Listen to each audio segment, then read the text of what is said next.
In today's video, I wanted to finish up the Thieves Guild questline featured in the Elder Scrolls V Skyrim. Last time, I contacted a Mer named Enthyr and asked him to translate Gallus's journal. While he didn't have the tools to do so, he sent me to Markarth's court wizard, Calselmo. The Altmer was very protective over his work, and since I couldn't convince him to help me, I had to sneak my way through his museum. Bypassing all of the guards and his nephew, I made a copy of the translations and brought it back to Enthyr. With it, he was able to confirm that Mercer Frey has been stealing from the guild's treasury. Together with Karliah, we confronted the rest of the guild and showed them proof of Frey's betrayal. After some back and forth and opening up the vault, it all ended up being true. The entire treasury was empty.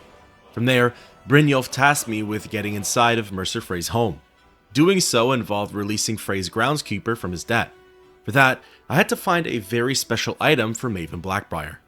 Once inside, I managed to find his secret office. There were various treasures and tokens, as well as plans for his next heist. Brynjolf believes that he's going after some artifact called the Eyes of the Falmer. In order to stop him, Karliah took both myself and Brynjolf to the Nightingale Hall. Here, we donned the Nightingale armor and pledged ourselves to Nocturnal. This is where the story continues.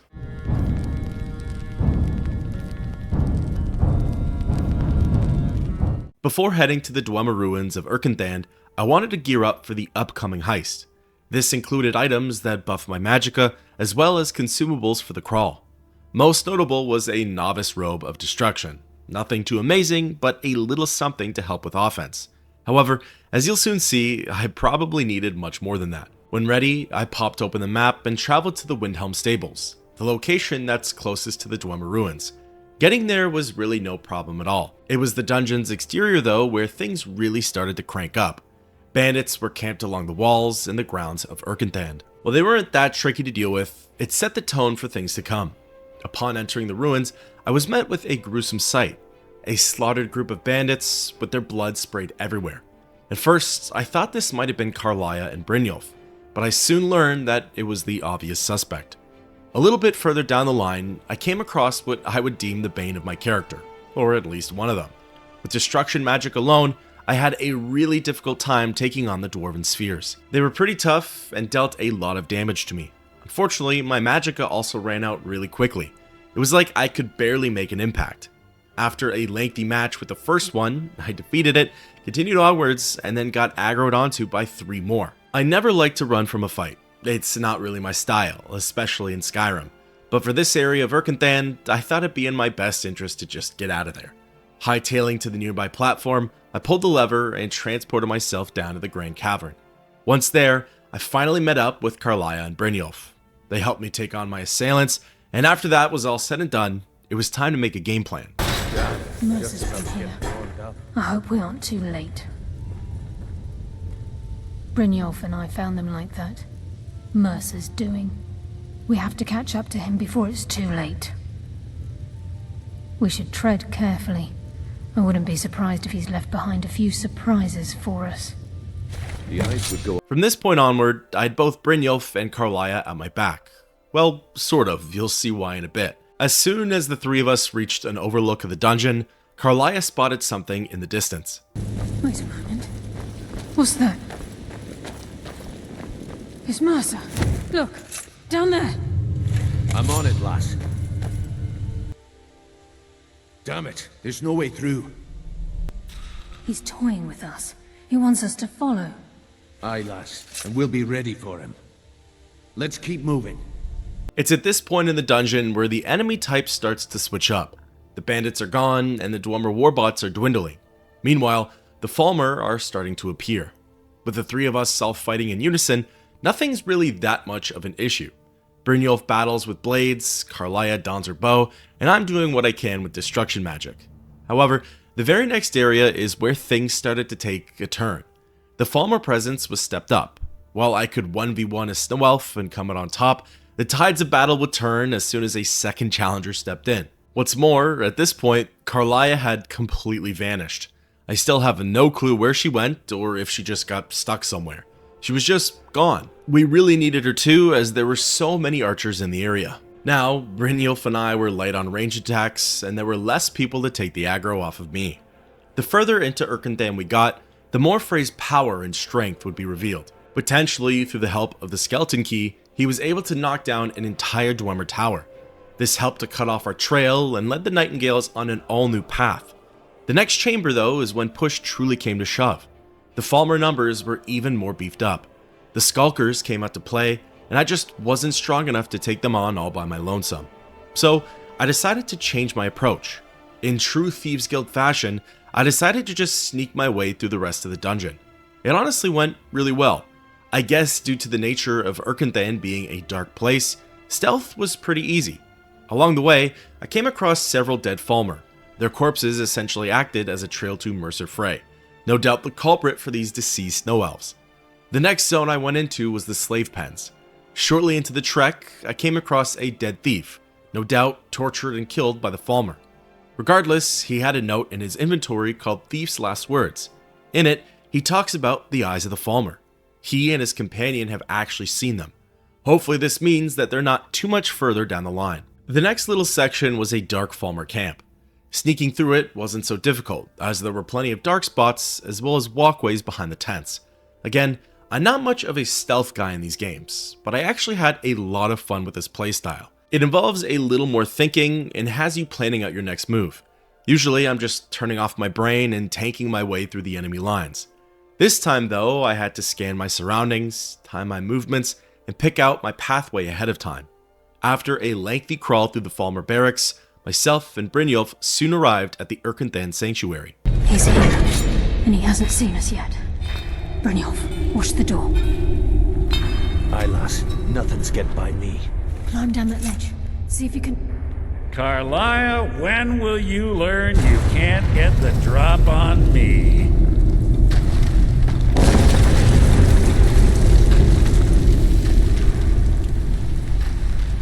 When Brynjolf brought you before me, I could feel a sudden shift in the wind. And at that moment, I knew it would end with one of us at the end of a blade. What's Carlia been filling your head with? Tales of thieves with honor? Oaths ripe with falsehoods and broken promises? Nocturnal doesn't care about you, the key, or anything having to do with the guild. Revenge, is it? Have you learned nothing from your time with us? When will you open your eyes and realize how little my actions differ from yours? Both of us lie, cheat, and steal to further our own end. It's clear you'll never see the skeleton key as I do, as an instrument of limitless wealth. Instead, you've chosen to fall over your own foolish code.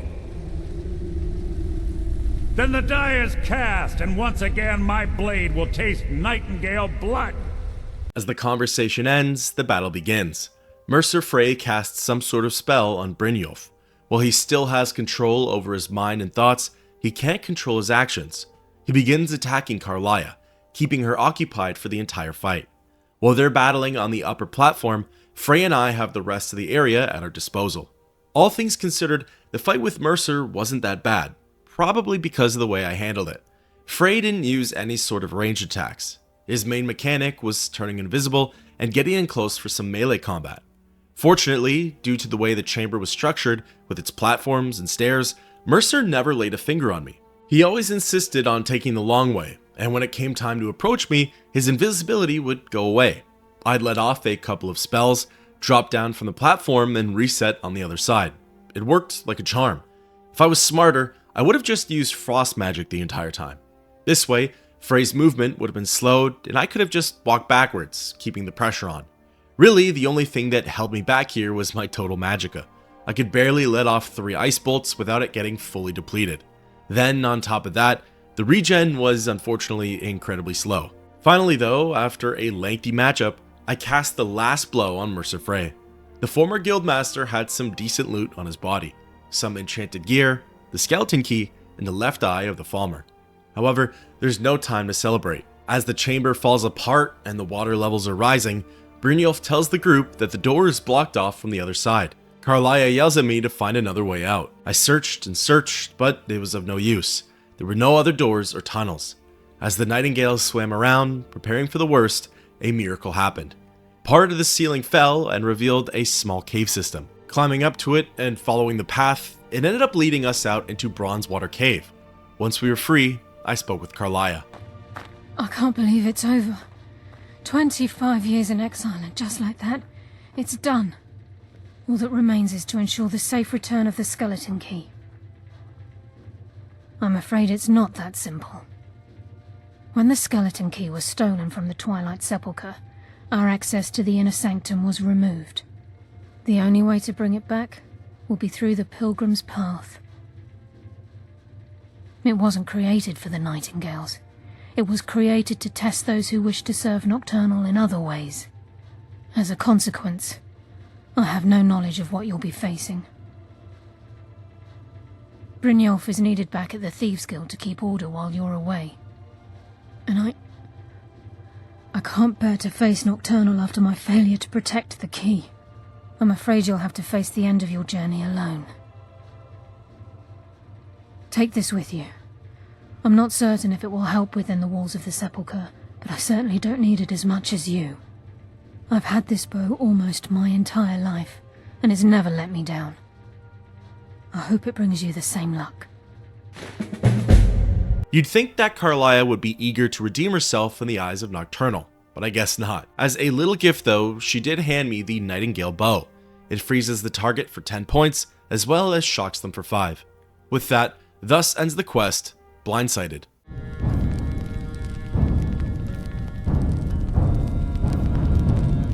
Just like that, the conflict with Mercer Frey is over. The former guildmaster who's been caught stealing from the guild is no longer in the picture. Maybe now, the faction can finally begin to rebuild itself. Maybe it can re-establish its connections across the province, fill its treasury, and restore its reputation. After replenishing my inventory and buying a couple of more spells, I was ready to finally put an end to the guild's curse.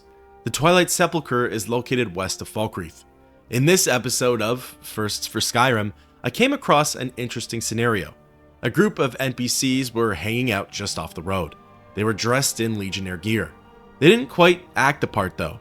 In fact, their leader, an orc, tried to shake me down, claiming that I was interfering with Imperial business. After declining and defeating them all in combat, I quickly discovered where the real Legionnaires had gone. Again, this was the first time I had ever encountered this and just wanted to share. I thought it was pretty neat. Arriving at the Twilight Sepulchre, I carefully made my way inside. I really wasn't sure what to expect. Meandering through the entrance, I was brought to a big open chamber. There was a huge tunnel at the back, and standing in front of it was some sort of spirit. I don't recognize you, but I sense that you're one of us. Who are you? The last of the Nightingale Sentinels, I'm afraid. I've defended the Sepulchre alone for what seems like an eternity. We were betrayed by one of our own kind. In fact, I'm to blame for what's happened here. I was blinded by dark treachery masquerading as friendship. Perhaps if I had been more vigilant, then Mercer Frey wouldn't have lured me to my fate and stolen the skeleton key. I haven't heard that name in a long time. How do you know of me? The key! You have the skeleton key! I never thought I'd see it again. And Mercer Frey? Then it's over, and my death wasn't in vain. I owe you a great deal, Nightingale. You've done the Guild a great deed, and although they may not show it, I'm certain they appreciate your sacrifices. My only regret is that you had to undertake this task alone. Carlia? She's still alive? I feared she'd befallen the same fate, ending up a victim of Mercer's betrayal. Nothing would bring me more pride than to return the key, but I'm afraid it's impossible. From the moment I arrived here, I felt myself well, dying. The sepulchre isn't merely a temple or a vault to house the key. Within these walls is the Ebonmere, a conduit to Nocturnal's realm of Everglow. When Mercer stole the key, that conduit closed, severely limiting our ties to her. I'm afraid so. I'm weakening, and I can feel myself slipping away.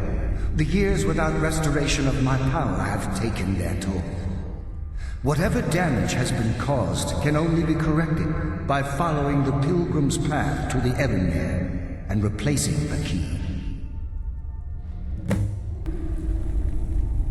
I wish I could help you, but I've been a prisoner in this very chamber for the last quarter century.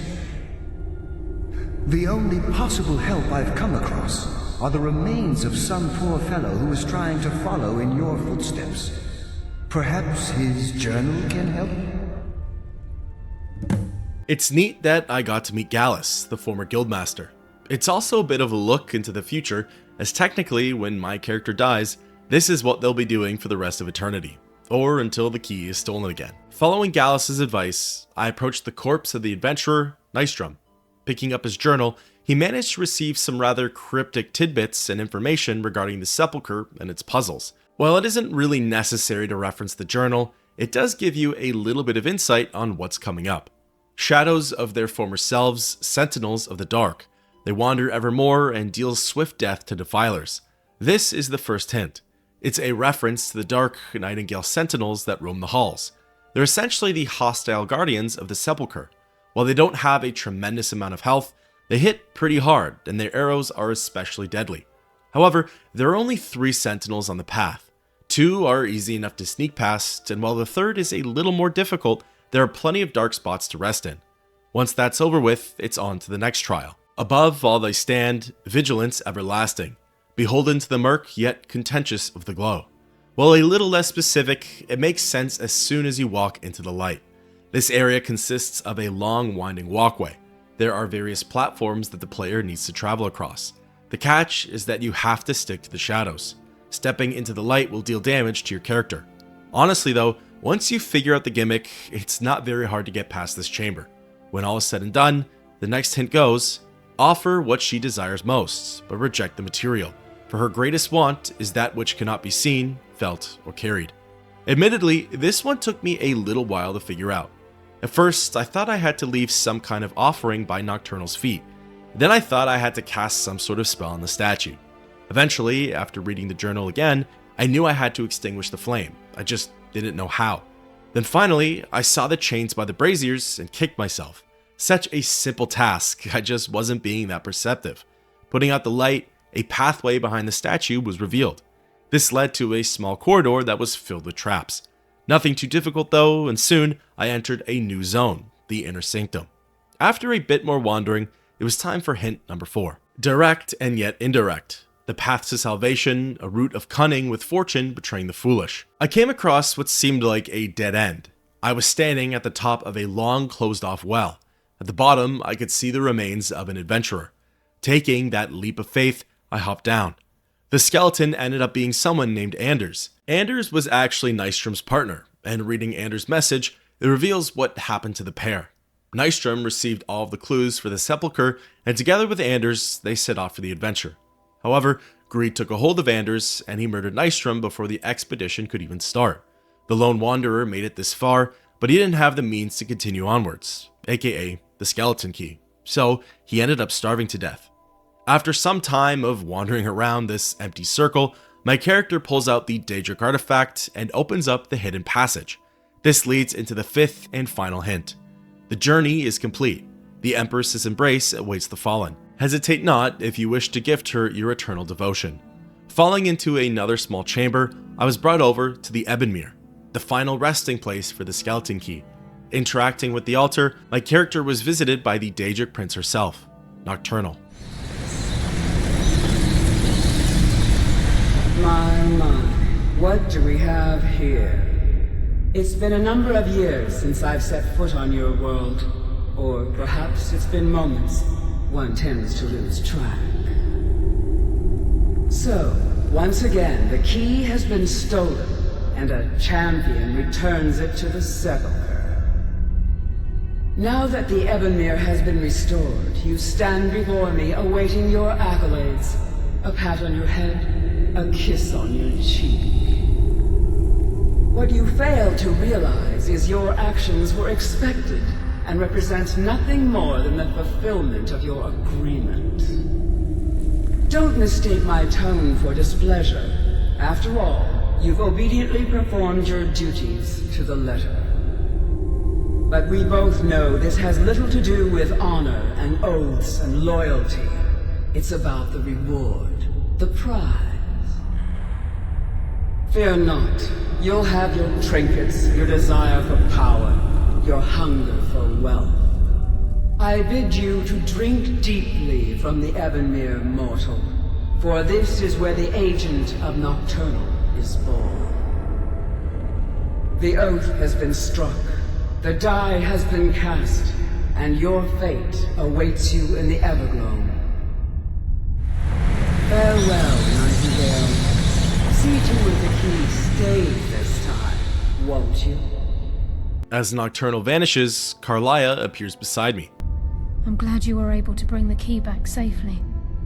Nocturnal seemed quite pleased with your efforts. I wouldn't take that to heart. It's her way. Think of her as a scolding mother continually pushing you harder to be successful, outwardly sounding angry, but silently content. I assure you, had she been displeased with you, we wouldn't be having this conversation. The circles at the base of the Ebonmere imbue you with powers befitting a Nightingale agent. The crescent moon represents the agent of shadow, the half moon for the agent of subterfuge, and the full moon for the agent of strife. This is Nocturnal's way of maintaining balance. If you ever feel the need to change your abilities, you can return to the sepulchre and step onto a different circle. Be warned that once you've chosen, you can't reselect for at least a day. Now, your life as a Nightingale begins. Should the need arise, you'll be summoned to the sepulchre in order to defend it. The Guild has welcomed me back with open arms. I feel like a void in my life has finally been filled. I only hope that this isn't an ending to things, but actually the beginning. Why, perhaps the greatest crime spree Skyrim's ever known. There are pockets brimming with coin and coffers overflowing with riches ripe for the picking. We may be Nightingales, but in our hearts we're still thieves, and we're damn good at what we do. As the final reward for this quest, I have my pick of the litter for a new greater power. Accidentally stepping on the half moon, I ended up picking Nightingale Subterfuge. Carlia? Gallus! I feared I would never see you again. I was afraid you'd become like the others. If it were not for the actions of this Nightingale, your fears would have come true. He honors us all. What will you do now, my love? Nocturnal calls me to the Everglow. My contract has been fulfilled. Will I ever see you again? When your debt to Nocturnal has been paid, we'll embrace once again. Farewell, Gallus. Eyes open. Walk with the shadows. Goodbye, Carlia. It seems like there was more between the two of them than Carlia lets on. In any case, here are the three greater powers. Nightingale Strife absorbs 100 points of health from the target. Nightingale Subterfuge creates a powerful area-based frenzy spell that lasts for 30 seconds. Then finally, Shadow Cloak of Nocturnal, my personal favorite, allows the caster to become invisible while sneaking for up to 2 minutes. As Carlia herself said, you can return after 24 hours to pick a new greater power. From the way Mercer Frey was conducting himself, I'd say that he used the skeleton key and gained access to all three greater powers at once, hence his ability to turn invisible, and his frenzy spell on Brynjolf. Maybe he had that absorb health spell and just never got a chance to use it. Who knows? In any case, thus ends the quest. Darkness returns.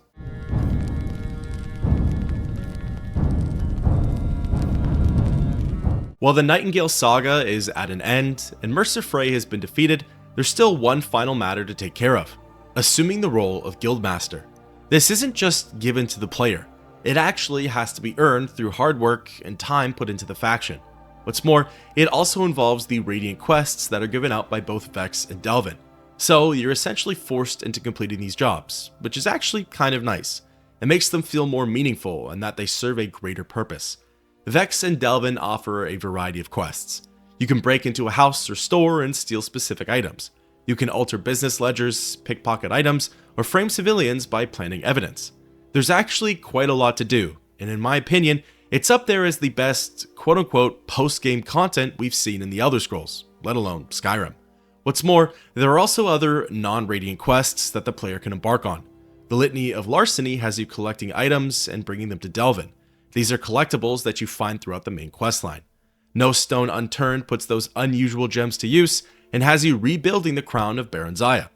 Thieves Guild Caravan Fence Quest has you establishing trade relations with the caravan of Khajiit. Like I said, there's a lot of extra content for the player to do, and someday I'll solely focus on some of those more enticing ones. For now though, my aim is to become the Guildmaster. Back to the matter at hand, in order to become the leader of the faction, 4 reputation quests need to be completed.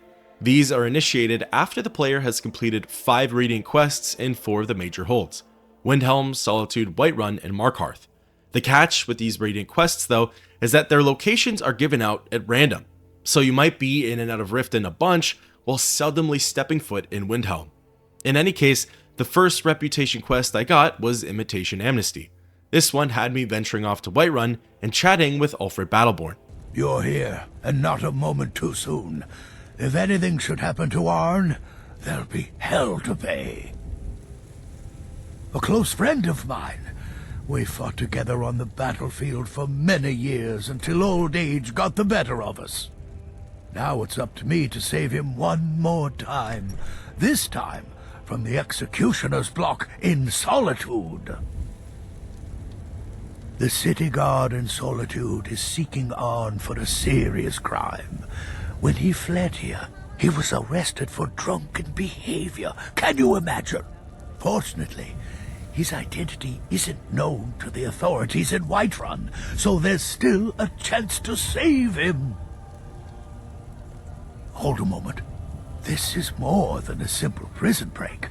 I want to have Arn's name stricken from the record books permanently. I'm setting him up with a new identity. It's the only way to throw the guard permanently off his trail. The job is twofold. First, steal a letter that was sent from Solitude warning Whiterun's guard to be on the lookout for Arn. The second is to change Arn's name in the prison registry to his new identity. If it was easy, I would have hired a local thug instead of a professional. You see, both of these items are kept inside Dragon's Reach, and they don't allow visitors inside the Jarl's or the Steward's chambers. One more thing. If you get caught, I can't afford to be connected to you. Remember that before you do anything stupid. In my opinion, the stealth job for this one is probably the easiest. I needed to sneak my way into the Jarl's quarters. The first piece, the registry, was tucked away inside of a nearby room. It was easy enough to forge the new entry. The letter, however, was a little trickier. Several NPCs were sitting outside of the chamber, making it really hard to sneak through undetected. However, with the shadow cloak of Nocturnal, turning invisible for 2 minutes a day, this was a cakewalk. While crouched, I could body check an NPC and they'd still mind their own business. The only catch is that interacting with the environment temporarily deactivates the spell. However, standing up and then crouching down reactivates the power and does the trick. Before long, I was all wrapped up with this quest. Arn? Never heard of him. I guess that means you're finished. Here's your payment. Tell Delvin that he has my support and all the weight it carries in Whiterun from now on. I think he'll be quite pleased. The next rep mission I embarked on was called Silver Lining. Delvin Mallory sent me off to Markarth in search of the silversmith, Endon. Oh, thank goodness. I wasn't sure where else to turn.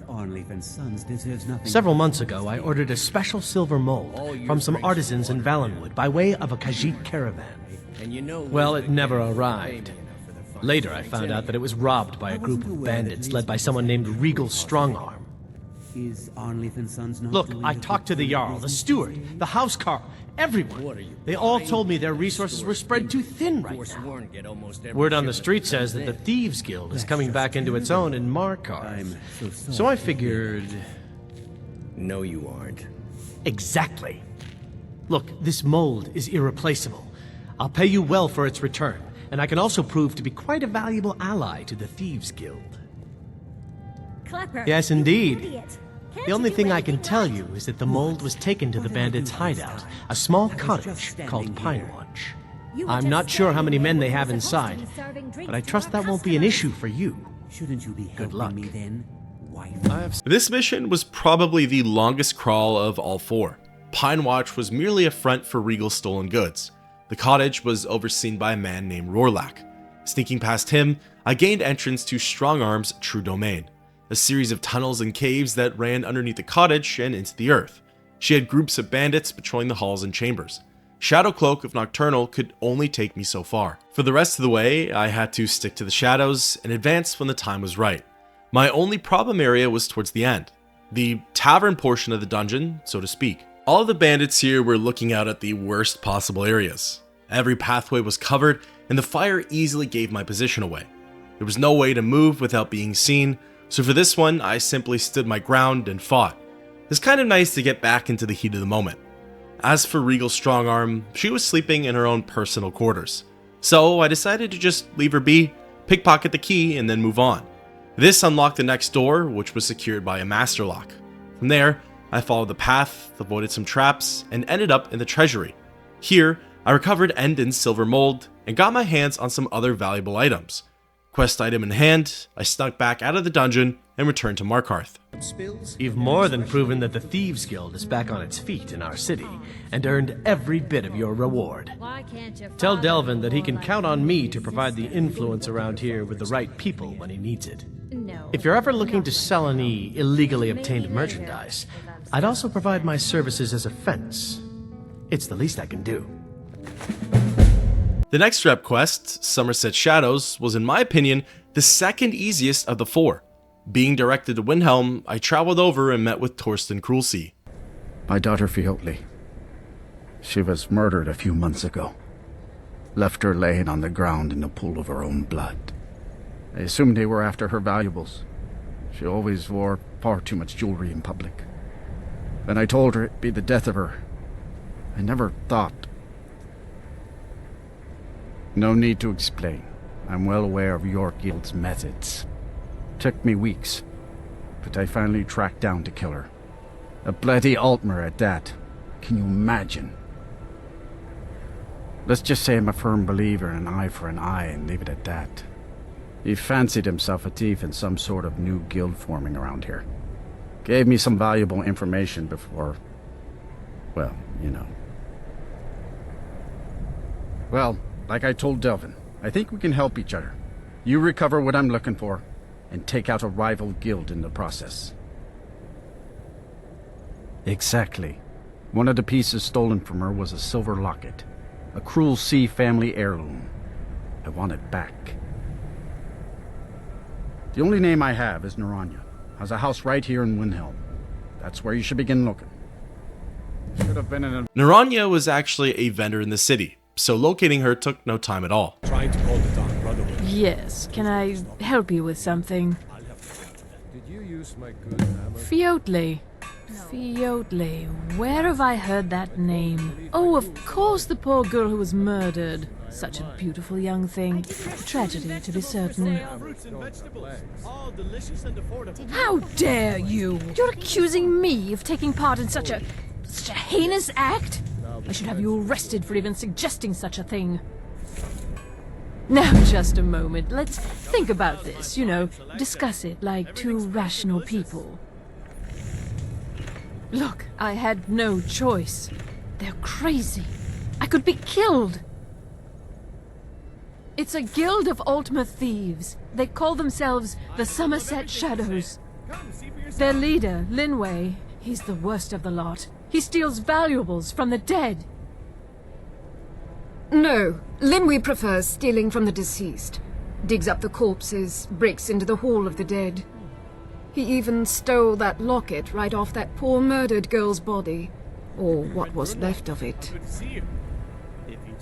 I used to fence for the Thieves Guild in Skyrim a long time ago. When Linway moved into the area, he contacted me and said if I didn't fence for them, he'd kill me. If I tell you, you need to promise not to kill me. I'd prove to be quite an asset to the Thieves Guild. I'm one of the best fences in Skyrim. A discount is the least I can do. Linway is holed up in a place called Uttering Hills Cave. He's got his entire guild there, so be careful. After you're done with all this, come back anytime and I'll make good on my end of the bargain. Oh, I see. Well, I'm sorry. Uttering Hills Cave is just west of Windhelm. For once, my poor spellcasting orc had the upper hand here. Approaching the exterior, two members of the Somerset Shadows aggroed on and rushed in. My destruction magic was able to work wonders against them. At first, a simple flame spell did the trick, and then I learned how overpowered Firebolt and Ice Spike really were. The Altmer fell in a single hit. Ice Spike was the most satisfying of the two, as it left a giant icicle in my enemy's corpse. Soon, I found Linway, and even though he took a few hits to take down, it was still not much of a challenge. Once the dungeon was cleared and the rivaling faction wiped out, I secured Fjótli's silver locket and returned it to Torsten. It pains me to see this locket. To be reminded of Fjótli once more, but I'm glad it's back where it belongs. Tell Delvin that if he still desires to have my support for the Thieves Guild in Windhelm, he's got it. The final rep mission is called the Dainty Slode. For this one, Delvin sent me off to speak with Eriker in Solitude. It's about time you got here. I'm not accustomed to dealing with people who are unreliable. That's why I asked Delvin to send me his best. Huh, that remains to be seen. Nothing raises my ire more than having an agreement broken. It's bad for business, and it wastes time. Captain Volf of the Dainty Slode has decided to test my patience on this matter by neglecting to honor a trade agreement we had established. I need you to help me show him the error of his ways by sneaking on board the Slode and planting some contraband. You'll need to get your hands on some Balmora Blue from Sabine Niet down by the docks. She's the first mate on another ship, the Red Wave. Once you get your hands on it, I want you to plant it in Captain Volf's footlocker. I'll take care of the rest. Captain Volf is ashore right now, and I want the authorities waiting for him when he gets back. Now get going. I don't want to see your face until the job's done. Traveling to the docks, I met with Eriker's contact, Sabine. She had Balmora Blue, but she wanted an arm and a leg for it. Remembering that I'm a thief for the Thieves Guild, I decided to take a different approach, pickpocketing the key off of her and made my way below deck. There, I came across the Red Wave safe. I guess I grabbed some other key because I still needed to pick this container's lock. No matter though, as it didn't take me too long to get inside. Taking the Balmora Blue note, I was then directed to a footlocker out underneath the docks. This was the container that I actually had the key for, and inside of it, I found the bottle of Balmora Blue. From here, I made my way to the Dainty Slode. Wanting to do things stealthily, I dismounted my horse and started the heist. If I had to order the rep quests from hardest to easiest, at least from my own experiences, I'd go Silver Lining, then the Dainty Slode, then Somerset Shadows, and finally Imitation Amnesty. Obviously, it's all based around preference and the way you want to approach each quest. I'm sure if I chose to sneak through all of them or fight my way through, I'd have a different outlook. The reason this is the second hardest is because the ship's quarters are incredibly tight. There's lots of light and the pirates are all jumpy. If I was smart and had full use of Shadow Cloak of Nocturnal, this would have been an easy in and out type of mission. After a lengthier crawl than I would have liked and alerting a fair share of the guards, I finally gained access to the captain's chest and stashed the Balmora Blue. Sneaking back out of the ship, I fast-traveled to Solitude and reported my success to Eriker. Yes, I know. In fact, by now, Captain Wolf should be on his way to the prisons. Our contract is complete. Here's a token of my gratitude for your efforts. Oh, convey my compliments to Delvin for me. Tell him I'll be happy to reopen whatever doors he needs in Solitude. With the end of the final reputation quest, Under New Management is automatically started. This is a really simple one though, and it's what I've been working up to this whole time. Returning to the guild hall, all of the new and old members were awaiting my arrival. Everyone was lined up in the cistern. Finding Brynjolf in one of the side rooms, I started to speak with him. Well, my friend, the time's come to make it official. It's time to become our guild master. Don't worry, I promise this will be short and sweet. If you'll just meet us in the center of the cistern room, we can begin.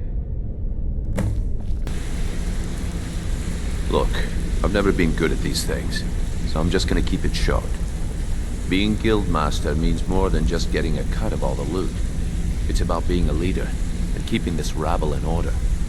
With that in mind, I propose that the position of guild master should be yours. Delvin? Agreed. Vex? Sure, why not? Carlia? Absolutely.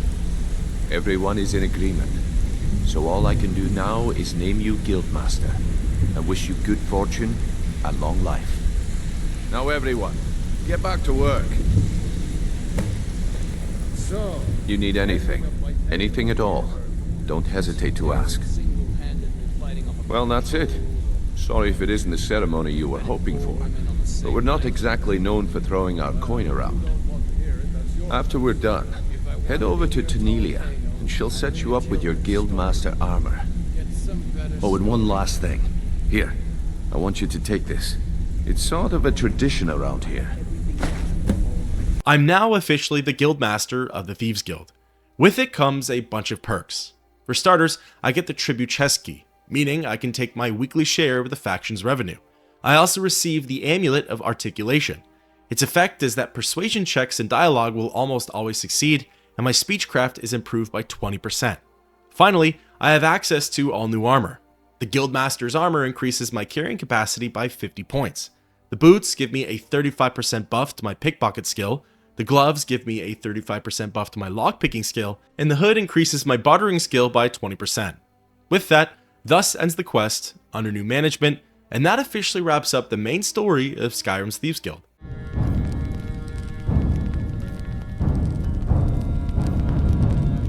Before I sign off, I wanted to quickly give my thoughts on the questline.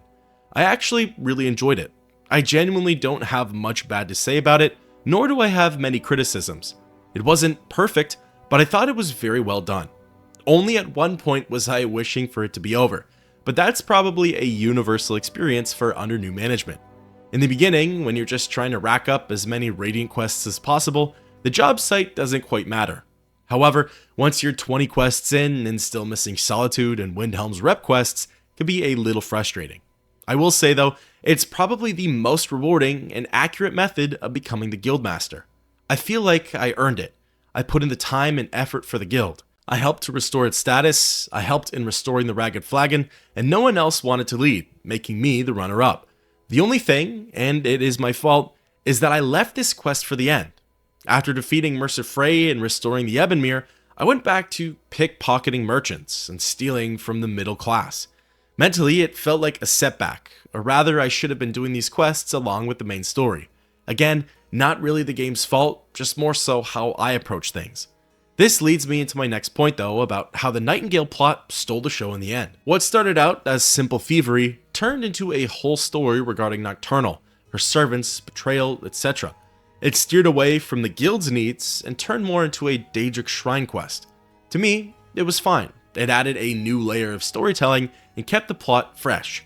While I haven't read other opinions on the matter, I'm curious on how other players felt about the Nightingale plot overshadowing the Thieves Guild plot.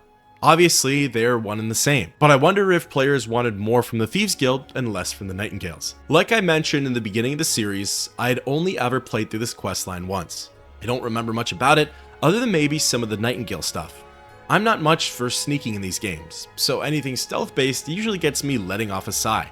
However, the stealth-based missions were varied, interactive, and in my opinion, quite interesting. A chance arrangement works great for introducing the player to the guild and its mechanics. Loud and Clear is the first real big heist. Sneaking into Golden Glow, clearing the safe, and burning down the hives was a multi-layered mission. Like I said though, immersive, interactive, and a lot of fun. The Maven Blackbriar mission, Dampened Spirits, was great, but in the end, I felt like there wasn't much of a payoff for it. The guild and the story build her up. She's the big-time boss, who if anything, is the real head of the faction. Her pockets run deep, and everyone in the guild bends to her will. However, after Dampened Spirits, her role falls to the wayside. She doesn't really offer much more to the player, nor does she interact much more with the guild. Sure, she can help clear Vald's debt, but that's a miscellaneous optional quest, and doesn't offer much in terms of story.